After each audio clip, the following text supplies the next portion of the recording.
Fucking boo.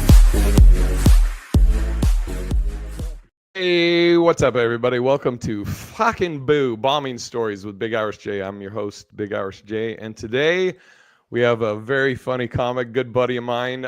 He has a special on Amazon called Nash Vegas. He's one of the few comics in history that is performed at the Grand Ole Opry, and he's currently on an Armed Forces Entertainment tour. My good buddy Byron Kennedy. What's up? Yeah, raise the roof. Everybody in the crowd. All right, dope. Byron, are you? And you say you go out tomorrow to Guam? Is that right? Headed to Guam. Yeah, I'm on the Armed Forces Entertainment Tour right now for the troops in the South Pacific. So, well, yeah, we just started in Alaska, which is not the South Pacific, but whatever. That's dope. Those are, dude. I did mine when, or the last one I did. When I was 415 pounds, and we went to Qatar, Bahrain. We did a show outside at 8 at night, and it was about 120 degrees, and the humidity it was probably like 1,000%. Yeah, it's nasty dude. Over there. I was like, I may die just performing. Is that how you lost the weight? Yeah, seriously. All right, what is your best bombing story, Byron? Man, it was hard to choose because I've got a few, unfortunately. But I'd have to say my best and my most miserable was at the V Theater at Planet Hollywood in Las Vegas. I'm sure you've done that room. Oh yeah. That room can be difficult. Okay. Yeah, it's a notoriously difficult room when you're seasoned. Right. And this happened to be one of my first ever headlining moments. Like I think, if not the first, it was, I think, like my second or third. Matt needed somebody. He's like, "Hey, you wanna headline over at Plow?" I was like, "Hell yeah!" I didn't know anything about that room, and I didn't have the tools.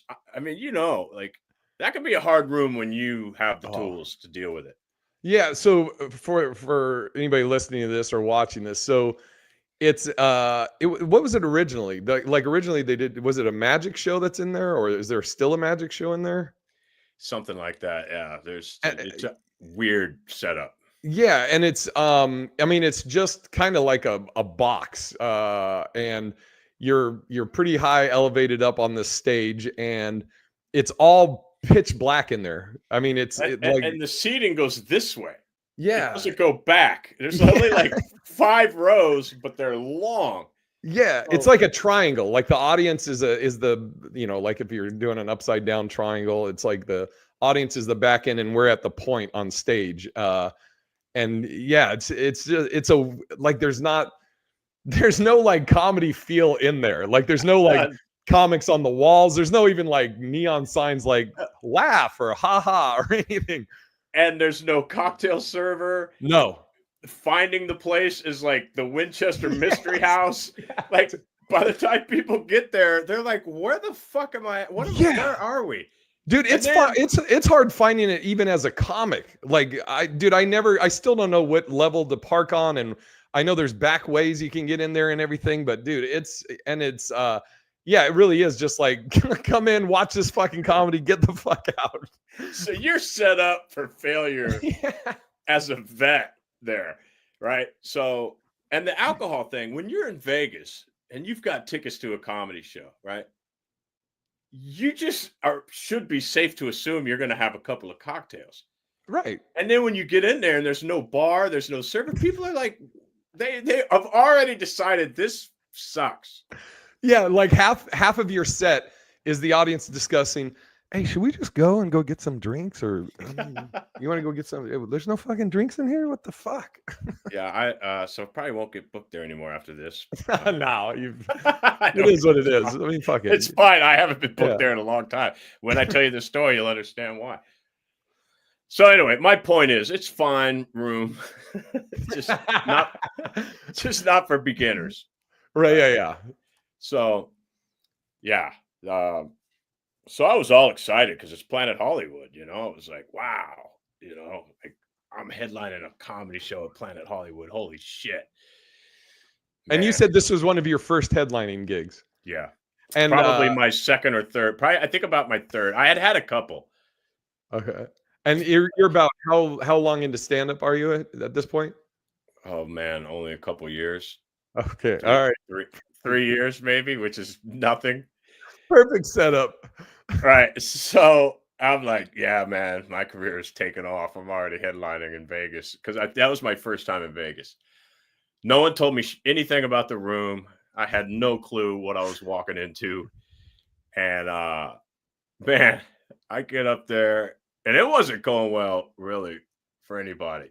So I was already a little I was stressed out watching people go up there and set themselves on fire for 30 minutes before. Yeah, and that dude, that happens a lot with like the openers. Like I remember I think I was doing a guest spot there, and I'm watching the host, and I was like, Jesus Christ, I'm like, I'm gonna have to re-host this. They don't know how to treat a guest there, do they? Oh my god. Yeah, I'm gonna have to re-host this.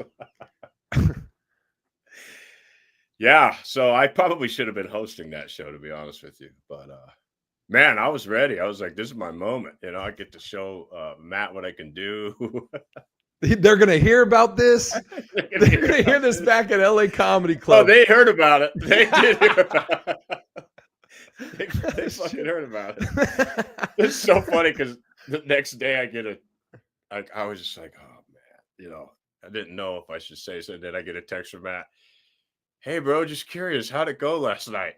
He already knew. He just wanted to hear what my version. Yeah. I was like, not so good, man, to be honest with you. Kind of a weird crowd. Yeah, blame it on the crowd immediately. Oh fuck! Not even like, you know, it was cool for a little bit. You're like, yeah, man, that crowd, that fucking Kind of a weird what are they, crowd. Mormons? Did you have a Mormon convention come in? I was like, I don't think they got me, bro. Yeah, dude, I think I lost them at my opener about cunts. Yeah. I don't know where. Oh man, and that's another thing, man. Like, yeah, never mind. I don't want to. At the end of the day, it's on me. You got to be able to figure it out. If you're going to headline, I don't care what happens. You got to be able to figure it out, or you don't belong up there, right? So, right. But with that said, they do things a little differently there, as far as. Yeah. So okay, so now was there a guest spot, or is it just host, feature, and you? It was just host, feature, and then me. All right, so you watch the host, not good. You watch not saying that these are bad comics, but just the set overall and the vibe is not going good. So the host, wasn't going good. The feature did all right. I mean, much better than I did, to be honest. The host, not so much.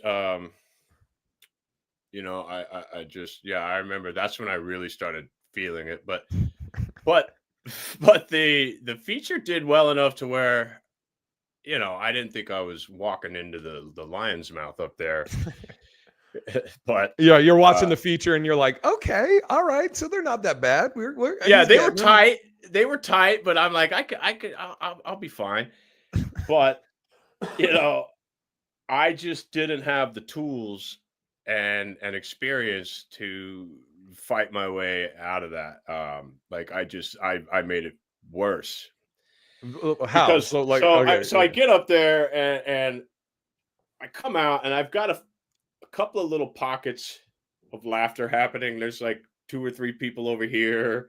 You know, you're very aware where those people are, right?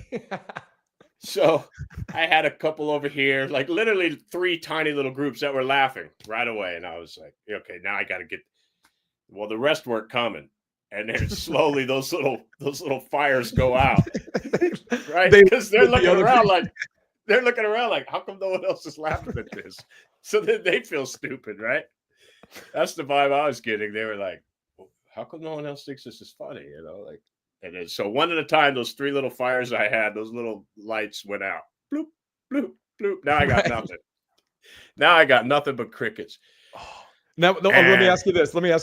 As you're, like you said, you came out and there's a few little pockets that were on board and you're like, okay, you know, I'll get the rest. I mean, I'm for the people listening. This is what is kind of going through a comic's head. Is like you're like, okay, I got a few pockets, so they're good. I got to get the middle, let's say. Right. But I I'll got to get. build on this. You're like, I'll get them. I'll get them. You know, I got these jokes coming up. I'll probably get them on this. At what point, as the pockets are leaving you, how far into your set were you like, oh, I'm fucked? Well, I'd say it wasn't very long. I'd say, well, here's the rookie mistake that I made. After about 10 minutes in, when I felt that first little pocket leave me, I was like, I better go to my good shit. I gotta win this room over. So I go right into my closer, my best bit. Like you're drowning. You're trying to find a life. Yeah, I get you. Yeah, I got these little coals. I figure I got to blow on these coals and light the rest of the room up. Well, I blew them out, and so I went to my best bit, and then I went right into my second best bit, and I fucking nothing. Those even the little pockets were gone now because I think they can. You know how it is when your confidence leaves, when they see that blood in the water. And then you just start to retreat. And the problem with that room, I don't know if this is a good thing or a bad thing. I thought it was a bad thing. They have that clock in the back. Yes. So you know how much fucking time you have left, man. And I remember I kept looking at that clock and going, that fucking thing is broken. Yeah, like, is it a stopwatch? Is people stopping it? What the fuck? Like, what? Where? The time isn't moving. I got none of my best shit left in the bag. Shit. I barely had enough material at the time to headline anyway. Right, and right. I blew through all my good shit like that. And I'm looking at that clock and I'm having a full-on fucking panic attack. And I am sweating. Flop sweat is yeah.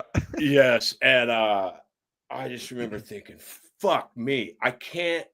Because I just wanted to cut the light and run the fuck off stage. Oh yeah, and for people that are listening to this that aren't comics, so when you're having you have like, let's say that when you're headlining here in Vegas, usually it's like 35 minutes. You agree? It's about 35 minutes versus 45 or an hour when you're on the road or whatever. But so Byron's going into this 2 years in, and you probably have about 35 minutes. Like if I'm lucky, yeah. Right. So, but as comics, when you're doing your set, you're let's say you have exactly 35 minutes, but with laughter, that's going to turn into about 40 minutes. Let's say, like the time of laughter, so you have to wait for the laughter to die down to go to the next joke. If you're bombing and you're not getting any laughs, that fucking 35 feels like it gets cut down to like 15 minutes because you're just. You finish a joke and you're like, okay, no laughter. I guess I'll go on to the next joke. Yeah. And here's what's nuts. The 35 minutes of material, like you said, turns into 12 minutes. But the 35 minutes that you have to do feels like 7 hours. Yes. Because time is not. And so I was like thinking, fuck, if I don't finish this set, they're never going to headline me at the Strat. Matt's going to fucking write me off. He's going to say this dude bitched out. So I got to stare this fucking thing down till the end. I have no choice because I can't. And I know Matt doesn't like a quitter, man. Matt. Oh yeah. If you're up there and it's not going well and you're not still trying, he doesn't like, as he should not. But can I make a prediction? Anyway. Can I make a prediction? Yeah. As you're, at what point did you get to? So where are you guys from? Or did you? Did you? Oh, okay. All right. All right. I did it because at the time, and to be honest, I still am not comfortable with that, like crowd interaction shit. I feel like, which I need to do more of it to get more comfortable, but I don't, especially in Vegas, man. I hate opening that door. Yeah. You never know where these fuckers are where to take you. Like, that's why I watch Butch and such all the time. But but I'm more comfortable now, but definitely then no fucking way. And so it got to the point where I kept going over to my beer and just taking long, slow drinks. And while I'm jammed, like looking at the clock at my other eye, like that fucking thing isn't moving. Oh my! I'm starting to sweat just thinking about that. Oh yeah. How and you know what's funny now, as you know, it's such a rite of passage, though, right? Oh yeah, yeah. To bomb your nuts off and to feel like you're gonna fall over dead, and then now, like, I doesn't. Now I'll just acknowledge it, you know, like Yeah, yeah. after doing that 6 months at the Oyo, I got Oh pretty yeah. good at being comfortable, you know. Now I'll just say something like, "Man, these jokes were killing last night. I'm sorry you guys missed it," you know. And then one time at Oyo, it was going so bad, I was like, "Man, these jokes were killing last night, man. The only thing I can think of is maybe because someone else was telling them." So, Oh, but fuck. there, I was not confident enough to acknowledge what was happening. So I just literally felt like I had set myself on fire, and the room was just watching me fucking burn. Fuck. Ah, And oof. so how many minutes in were you like, I'm fucked? Was it like 10 minutes in, 5 minutes in? Probably, Oh probably my God. between 5 and 10, I knew I was fucked.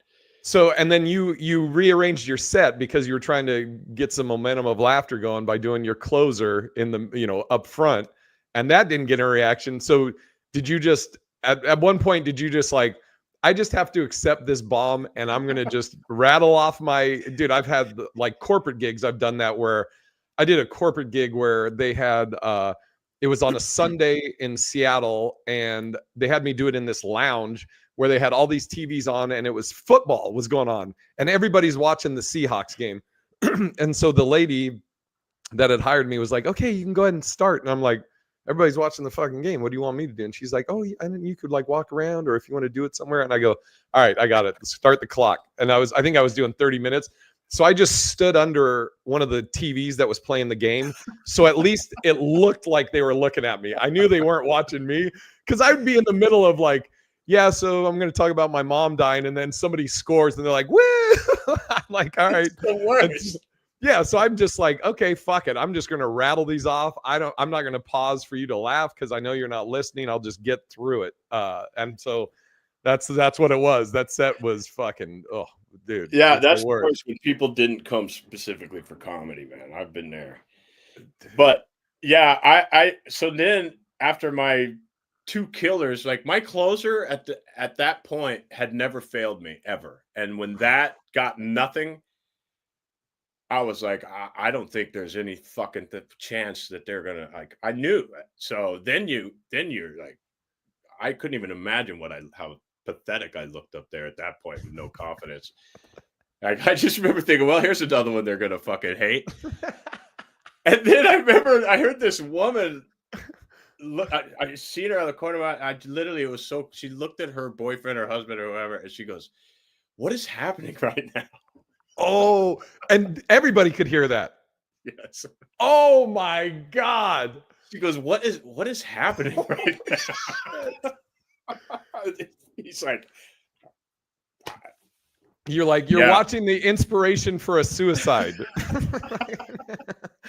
Dude, it feels so fucking bad. I don't I can't describe that feeling to people of it's it's you know what I don't know if this is I just thinking about it. It's like it is like standing in front of it feels like you're standing in front of in a room of 100 of your closest friends and enemies and you're butt naked and there's a person with a camera projecting on the big screen going over all of the flaws in your body and dude it's and spending extra time on how small your penis is. well not for me but and you can't stop it, you can't cover up anything and everybody and oh dude That's a pretty good analogy. It's that bad. It's that humiliating. it's just it's so fucking rough. So Did any of the audience like laugh when she said, "What is happening?" She gets the biggest laugh of the night. What is happening? And so you hear that. Do you acknowledge? Well, you said, especially at that time, you probably didn't acknowledge it. You're just like, fuck, and just keep going. Yeah, I just, yeah, I remembered I needed a drink so fucking bad.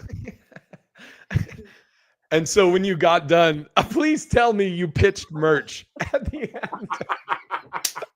By the way, guys, if you enjoyed my set, I'll have some fucking merch after. No, as a matter of fact, the complete opposite. Not only did I not pitch merch, that's fucking hysterical though. I didn't even have merch then, but so when it was over, there was a Miranda Lambert concert happening that night. I'll never forget it.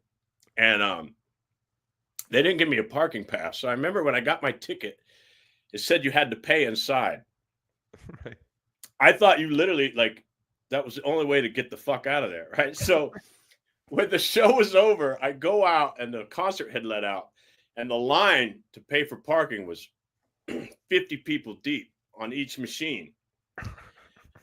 I fucking went to the car, changed my shirt, put on a hat, and got rid of my glasses because I was too embarrassed to stand in line. I thought someone would be like, "That's that fucking comedian. He sucks." So I basically put on a disguise to pay for my parking. I had on a hat, lost the glasses, fucking changed. I had another shirt in my car. I changed my fucking shirt. And I'm standing in line, like looking down at my ticket, praying to God that nobody recognizes that stupid fucking comic that sucked. Oh, fuck. Dude, what's so funny is I 100% understand that though. There's a comic out of he was out of Tacoma, Washington. Lives in California now. A good buddy of mine, Ralph Porter, and he used to talk about like when you have a good set, we'd be in the green room. He's like, "All right, I'm gonna go take a victory lap," and he'd walk around. And then when you bomb, it's like the opposite. You're like, "Hey, I'm gonna stay in this green room till tomorrow. So you guys go ahead and do your thing. I'll be here for the next show tomorrow." All right, and I'm assuming after the show you did not go out to, "Hey, thanks for coming." You just, oh god, yeah, of course not. Yeah, no, fuck no. I went, put on a disguise, paid for my parking, drove home, literally thinking, I'm not doing this anymore. I'm like, I suck. This sucks. Like, why would I fucking put myself through that again? Like, I seriously questioned if I could keep doing it after that. Dude, and that, yeah, especially when once you've been doing it as long as we've been doing it now, you understand. Like, you'll just every once in a while you'll have one. Like I had a legit bomb. Fuck, it's been about 3 or 4 years ago. I did my buddy Kane show, and I did a bombing episode about that bomb with Kane. Kane came on, and it was just it was a young crowd, and it doesn't matter, but it was not good. But I just was like, fuck it, it is what it is, I know what happened. But when I was first starting out, I think I was like 3 years in, maybe 2 or 3 years in, and I had done a show and fucking bombed. And I remember, and my buddy headlined, and he was my roommate. So we're at home now, and I'm in my bedroom, he's in his bedroom, and I'm just sitting there on the bed like, dude, did I make the biggest fucking mistake chasing this dream? I'm like, I worked in corporate America. I was making 6 figures. I was like, dude, did I? Me too. I didn't. Yeah, you're like, dude, have I fucked up my life? Did I fuck? What am I doing? It's just, so I know exactly what you're saying. So with that bomb, 2 questions. What did you learn from it, and what would you have done differently? Well, I learned I learned that the sun's still going to rise tomorrow, and none of these people give a fuck about who you are anyways, even half the time when you kill. I mean, half the time I killed, or I feel like I killed, I don't even fucking sell any merch. So these people don't give a shit whether you kill or bomb. They forget about you the minute they walk out that door. But what I would have done differently is acknowledged it. Definitely wouldn't have raced through all my good shit. I would have like found a better way to work up to that. That was the biggest mistake I made, was to move right to my best shit, you know. And I think the thing that kept me from quitting is I called my mentor, Willie, and I was like, dude, I got to tell you about last night, man. I fucking ate the biggest dick of my life up there, bro. Like, it was bad, dude. I was like, I was thinking about, like I said, I was thinking about quitting, man. And, right. And what the beauty of it is, he was laughing, and I was telling about it. And he's fucking laughing, and he goes, "Well," he goes, "you want the good news or the bad news?" And I go, give me the good news." And he's like, "Well, it's the same as the bad news. It ain't going to be the last time." He goes, "I promise you, I don't give a shit if you're 20, 30 years in, the bombs are still going to show up." And they do. Like, you know, it's just, we know how to, like, it's we know how to deal with them better in the moment and also afterwards, and it's not the end of the world. And there was a comic in Seattle, Hennigan, that used to say, if you don't, he goes, he talked about people like, will always post like, "Oh, another standing ovation, and I killed, and this and that," and he was like, I always felt like, you see that if I killed every time, or I feel like I was doing something wrong, like, and I've always said, like, if you never bomb, then you're probably pretty vanilla. Like, you're probably, I don't know if you're really taking risks or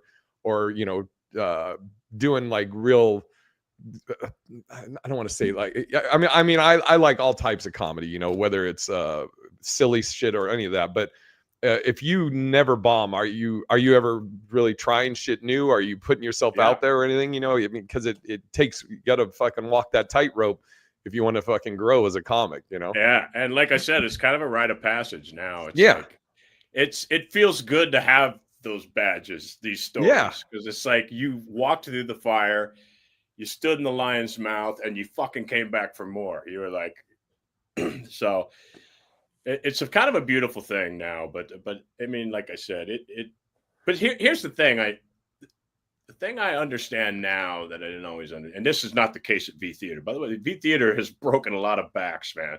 Yeah. I've seen people crying in that little closet. I'm not going to say, there was a comic in there crying because they got beat up so bad in that room. And it was almost me too, by the way, but so I'm not making fun of this person, but I cried in my car instead. But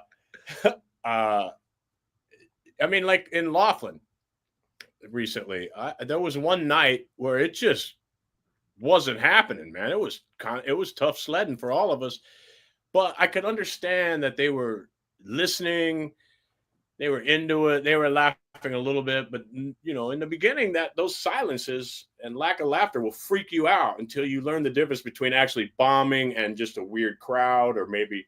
And sometimes when it's you, sometimes it is you, even when you know how to kill, right? Because you might have an off night or whatever. But yeah. So I got cotton mouth from talking about this shit. No, I get it. Yeah, I'm fucking getting flop sweat for you. I'm like, Jesus. All right. Thank you for doing this, Byron. What's, like, plug all your social media, your websites. Where can people come see you not bombing? Preferably at Byron. Byron Kennedy Comedy is. You're bombing on your plugs. Yeah, see, this is how flustered this topic gets me, man. I am at Byron Kennedy Comedy on everything. At Byron Kennedy Comedy everywhere. And is that's your website too? Byron Kennedy Comedy? Yeah, Byron Kennedy. All right. Well, thank you for doing it, and I appreciate you, Byron. I'll see you. Hey, I'll see you at thanks for having me, man. I appreciate it. Safe travels on that. And then you'll like this. Until next time, everybody. Bomb.